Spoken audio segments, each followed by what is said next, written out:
حضرت عمر فاروق رضی اللہ تعالیٰ عنہ نے جواب میں 2 خط بھیجے، ایک گورنر کے نام اور ایک دریائے نیل کے نام۔ دریائے نیل دریا ہے، کیا دریا بھی خط پڑتا ہے؟ صلح حدیبیہ کے موقع پر حضور صلی اللہ علیہ وسلم نے صرف اتنا فرما دیا تھا، 1400 صحابہ مکہ کے لیے نکلے حضور کے ساتھ عمرہ کرنے کے لیے۔ سنو، عمرہ کرنے کے لیے نکلے، احرام پہن کر کے نکلے، لیکن مکہ کے کافروں نے بیچ راستے میں روک لیا، کہا تم عمرہ نہیں جا سکتے، نہیں جاؤ گے۔ حضور صلی اللہ علیہ وسلم کو ان لوگوں نے بیچ راستے میں روک لیا۔ 35 کلومیٹر مکہ باقی ہے، سوچو 450 کلومیٹر کا فاصلہ ہے مکہ مدینہ۔ مدینے سے جو چل کر کے صحابہ آئے ہوں تقریباً 400 کلومیٹر چلے ہوں، اور ان کو قریب مکہ کے آ کر کے کہہ دیا جائے اب تم نہیں جا سکتے، عمرہ نہیں کر سکتے، ان کی حالت کیا ہونی چاہیے؟ صحابہ جوش میں تھے، کہا یا رسول اللہ صلی اللہ علیہ وسلم اجازت دیں ہم ان کے پرخچے اڑا دیں۔ بدر بھی ہو چکی تھی، احد بھی ہو چکی تھی، خندق بھی ہو چکی تھی، ساری جنگوں میں صحابہ نے اپنے جوہر دکھا بھی چکے تھے۔ یہ 6 ہجری کا معاملہ ہے، سن 6 ہجری میں حدیبیہ کا معاملہ آیا۔ حضور صلی اللہ علیہ وسلم اپنی نگاہ نبوت سے دیکھ رہے تھے، آپ نے فرمایا نہیں، جنگ نہیں چاہتا میں، اس لیے کہ ہم حالت احرام میں ہیں، حالت احرام میں ہم جنگ نہیں چاہتے۔ حضور نے صلح کی بات کر لی مکہ والوں سے، وہ بظاہر دب کر کے صلح لگ رہی تھی، تو اس میں حضرت عمر سب سے زیادہ بے قرار تھے، سب سے زیادہ بے قرار۔ صحابہ سے وہ بار بار پوچھتے تھے کیا ہم حق پر نہیں ہیں، ہم کو جنگ کی اجازت کیوں نہیں مل رہی ہے؟ یہ مکہ والوں کو ہم برابر بتا دیں گے، آج تو ہم 1400 کی تعداد میں ہیں، بدر میں تو صرف 313 تھے، حضور کیوں نہیں اجازت دے رہے ہیں؟ حضور صلی اللہ تعالیٰ علیہ وسلم نے منع کر دیا، نہیں میں صلح نامہ لکھ رہا ہوں۔ حضور صلی اللہ تعالیٰ علیہ وسلم کے پاس حضرت عمر آئے، حضور کے بازو پکڑ کر کے جوش میں پوچھنے لگے آقا کیا ہم حق پر نہیں ہیں، کیوں آپ اجازت نہیں دے رہے ہیں؟ حضور نے فرمایا عمر جو میں دیکھ رہا ہوں وہ تم نہیں دیکھ رہے۔ حضرت عمر بے قرار تھے، یہ نافرمانی نہیں، بے قراری آپ کی جو تھی وہ فرد جہاد میں تھی۔ حضور صلی اللہ علیہ وسلم کو کیسے کوئی عمرہ سے روک سکتا ہے، اس بات کی بے قراری تھی۔ حضرت عمر نے یہ سوچا کہ ابو بکر کو منا لوں، ابو بکر مان گئے تو رسول اللہ کو بھی یہ منا لیں گے۔ حضرت ابو بکر کے پاس آئے، صدیق اکبر رضی اللہ تعالیٰ عنہ کو انہوں نے زور سے کہا اے ابو بکر آپ نہیں دیکھ رہے ہیں ہم 1400 کی تعداد میں اور رسول اللہ صلی اللہ علیہ وسلم صلح لکھ رہے ہیں مکہ والوں کے ساتھ صلح، وہ بھی ایسی صلح کہ ہماری اس میں عزت نہیں ہے۔ مکہ والے ایسی صلح لکھا رہے تھے کہ جس میں ان کے ہی فائدے تھے، مدینے والوں کے فائدے نہیں تھے۔ حضرت عمر بار بار کہہ رہے تھے، حضرت ابو بکر صدیق کو جلال آیا، ان کے ہاتھ جھٹک دیے۔ حضرت ابو بکر صدیق نے کہا الزم غرضک یا عمر، اے عمر اپنا ہوش سنبھال، تو کس کے فیصلے پر بات کر رہا ہے؟ وہ محمد رسول اللہ صلی اللہ تعالیٰ علیہ وسلم، اللہ کے رسول صلی اللہ علیہ وسلم، جنگ کہیں تو جنگ ہے، صلح کہیں تو صلح ہے۔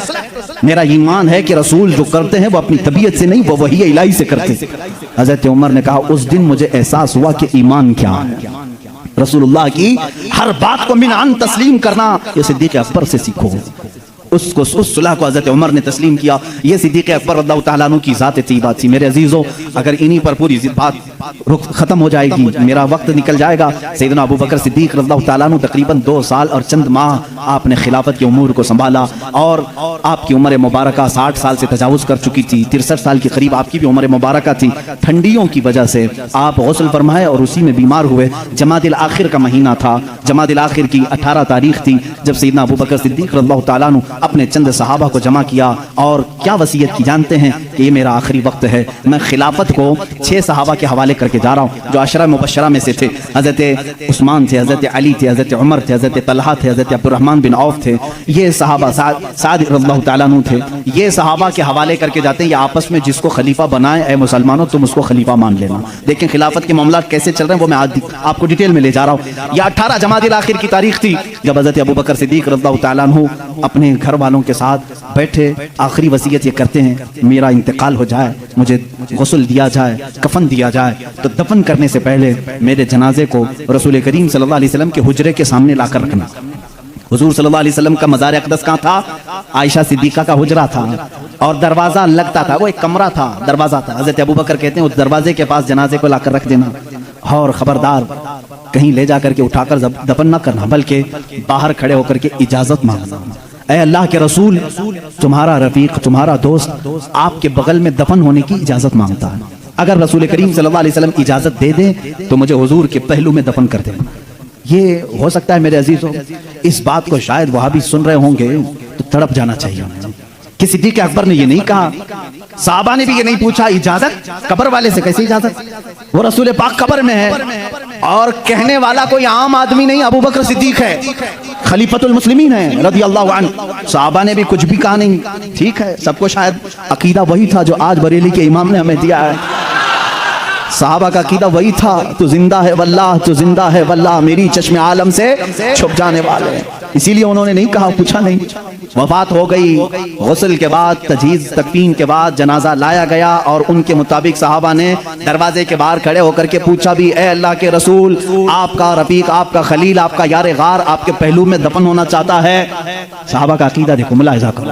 اس وقت فرماتے ہیں صحابہ باہر تھے، اچانک دروازے کی چٹکنی کھلی، دروازہ کھل گیا، قبر اطہر سے آواز آئی، ادخلوا الحبیب الی الحبیب، حبیب کو حبیب کے ساتھ داخل کرو. عزیزان گرامی، رسول کریم صلی اللہ تعالیٰ علیہ وسلم کی اس آواز کو کون نہیں پہچانتا تھا؟ صدیق اکبر اللہ تعالیٰ عنہ کو اجازت کے بعد دفن کیا گیا ہے. حضور اکرم صلی اللہ تعالیٰ علیہ وسلم کے پہلو میں وہ آرام فرمائے ہیں. صدیق اکبر کی کیا ذات ہے میرے عزیزو، دنیا میں تھے تو رسول کے ساتھ رہے، قبر میں ہیں تو رسول کے ساتھ ہیں. میرے آقا نے فرمایا قیامت کی سور پھونکنے کے بعد دنیا کی سرزمین سے سب سے پہلے اٹھنے والا میں ہوں گا، دوسرے نمبر پر ابو بکر صدیق ہوں گے، تیسرے حضرت عمر ہوں گے. حضور خود فرماتے ہیں، اے لوگوں تمہیں معلوم ہے محشر کے میدان میں کس طرح سے آؤں گا؟ میرے آقا فرماتے ہیں میں اپنی قبر سے اٹھوں گا، ابو بکر و عمر اٹھیں گے، میں دونوں کے ہاتھوں پر دونوں کے کندھوں پر اپنا ہاتھ رکھ کر کے میدان محشر میں آؤں گا. اللہ اللہ، وہ جلوہ کیسے ہوگا جب ایک وزیر اس طرف ہو، دوسرا وزیر اس طرف ہو، بادشاہ حکمت بیچ میں ہو. وہ قیامت کے دن ہے. اسی لیے میرے عزیزو، رسول کریم صلی اللہ تعالیٰ علیہ وسلم کی بادشاہت آج بھی ہے یا نہیں؟ بادشاہ کس کو تسلیم کرتے ہو؟ بادشاہ کس کو مانتے ہو؟ رسول کریم صلی اللہ علیہ وسلم کو. ایک محقق نے بڑے اچھے انداز میں مجھ سے ایک بات کہی تھی کہ دنیا کا نظام ہے کہ جب بادشاہ کرسی پہ ہوتا ہے تو وزیر اس کے پہلو میں ہوتے ہیں. وزیر ادھر ہے، ادھر کوئی وزیر بیٹھا ہے. بادشاہ جب اٹھ کے چلا گیا تو وزیر بھی چلے جاتے ہیں، وزیروں کی کرسیاں بھی خالی ہوتی. بادشاہ جب تک بیٹھا ہے وزیر بھی بیٹھے ہوئے ہیں. جب تک بادشاہ کرسی پر ہے وزیر بھی ہیں. وزیروں کا اگل بغل ہونا بھی اس بات کی علامت ہے کہ نظام سلطنت چل رہا ہے، نظام سلطنت چل رہا ہے. اے لوگو، تم کس خام خیالی میں ہو؟ کیوں کسی کی جے وجے پکارتے ہو؟ کیوں کسی کو بادشاہ تسلیم کرتے ہو؟ اللہ کے حبیب محمد رسول اللہ صلی اللہ علیہ وسلم دنیا میں جب تھے تب وہ شاہ تھے، وہ بادشاہ تھے. اپنی قبر اطہر میں جب گئے تو ایک پہلو میں صدیق اکبر لیٹے ہیں اور آگے کے پہلو میں عمر فاروق لیٹے ہیں. یہ اس بات کی علامت ہے وزیر اب بھی اگل بغل ہیں اور بادشاہ اپنی کرسی بادشاہت پر قائم ہے. وہ زندہ ہے واللہ، تو زندہ ہے واللہ، میری چشم عالم سے چھپ جانے والے. جب تک یہ قبروں کا منظر قائم رہے گا سمجھنا رسول اللہ کی بادشاہت قائم رہے گی. آئی نئی حکومت، سکہ نیا چلے گا، عالم میں رنگ بدلا، صبح شب ولادت بجھ گئی جس کے آگے سبھی مشعلیں، شمع وہ لے کر آیا ہمارا نبی. میرے عزیزو، اس نبی کا دور ختم نہیں ہوا، اس نبی کا دور اب بھی باقی ہے، اس نبی کا دور اب بھی باقی ہے. رسول کریم صلی اللہ علیہ وسلم کے جانثار صحابہ، صدیق اکبر اللہ تعالیٰ عنہ کی وفات کے بعد جو صحابہ موجود تھے انہوں نے مشورے سے، جو 6 صحابہ تھے، مشورے سے بالاتفاق سیدنا عمر ابن خطاب رضی اللہ تعالیٰ عنہ کے ہاتھ میں بیعت کر لی. یہ جمادی الاخر کا مہینہ تھا، 13ویں ہجری تھی. یہاں سے حضرت عمر فاروق نے نظام خلافت کو سنبھالا. آپ کا دور اتنا سنہرا ہے، اتنا سنہرا ہے. وہ عمر جس کے آداب پہ شیدا سقر، عز و شان عدالت پہ لاکھوں سلام. عزیزان گرامی، اس عمر کی ہم بات کرنے چلے ہیں جس کے متعلق میرے نبی نے خود فرمایا جس راستے سے عمر چلتے ہیں شیطان اس راستے پہ نہیں آتا ہے. جہاں تک عمر کی خوشبو جاتی ہے شیطان اس سے دور بھاگتا ہے. لو کان بعدی نبی لکان عمر بن خطاب. حضور صلی اللہ علیہ وسلم فرماتے ہیں اگر میرے بعد کوئی نبی ہو سکتا تو عمر ابن خطاب ہوتے، لیکن میں خاتم النبیین ہوں، میرے بعد کوئی نبی نہیں آ سکتا. اس لیے کہ عمر فاروق رضی اللہ تعالیٰ عنہ کی زبان پاک ایسے مشورے ہوتے تھے. کئی مرتبہ کا معاملہ ایسا ہے لوگ الگ الگ مشورے دیتے، حضرت عمر جو مشورہ دیتے تھے اسی کے مطابق قرآن کی آیت آ جاتی تھی. الموافق رأیہ للوحی والکتاب، آپ کا لقب دیا گیا. پردے کے معاملات جو آئے عورتوں پر یہ حضرت عمر کے مشورے سے آئے. اذان دینے کے جو الفاظ ہیں یہ حضرت عمر کے مشورے سے ہیں. یہ تمام معاملات میں حضرت عمر نے خود مشورہ دیا تھا اور اللہ نے حکم بھی ویسے ہی نازل فرمایا. اور حدیث میں یہ ملتا ہے کہ عمر کی زبان پر اللہ کے کلمے ہوتے ہیں. اللہ رب العزت کی جو صداقت ہے، جو حقانیت ہے، وہ حضرت عمر فاروق کی زبان پر قائم ہوتی. سیدنا عمر فاروق رضی اللہ تعالیٰ عنہ نے 10 سال خلافت کے اس نظام کو سنبھالا. کتنے؟ 10 سال. لیکن آپ کا نظام ایسا تھا، آج پوری دنیا میں لاکھوں عمر ہوں گے لیکن صرف اگر آپ عمر کہو گے تو ذہن پہلے عمر ابن خطاب کی طرف جائے گا. لاکھوں عمر آئے گئے اس کے بعد، لیکن صرف اگر عمر کہو گے یا عمر فاروق کہو گے کسی کا ذہن دوسرے عمر کی طرف نہیں جاتا، اسی رسول کی عمر کی طرف جاتا ہے. اپنے تو اپنے غیروں نے بھی مثال تھی، غیروں نے بھی مثال تھی. ہندوستان کی یہاں پر گاندھی جی کو آپ کون نہیں جانتا؟ نہیں جانو گے تو وٹامن یم بھی نہیں رکھ سکتے. گاندھی جی نے خود اپنے تحریر میں لکھا ہے، موجود ہے یہ بات.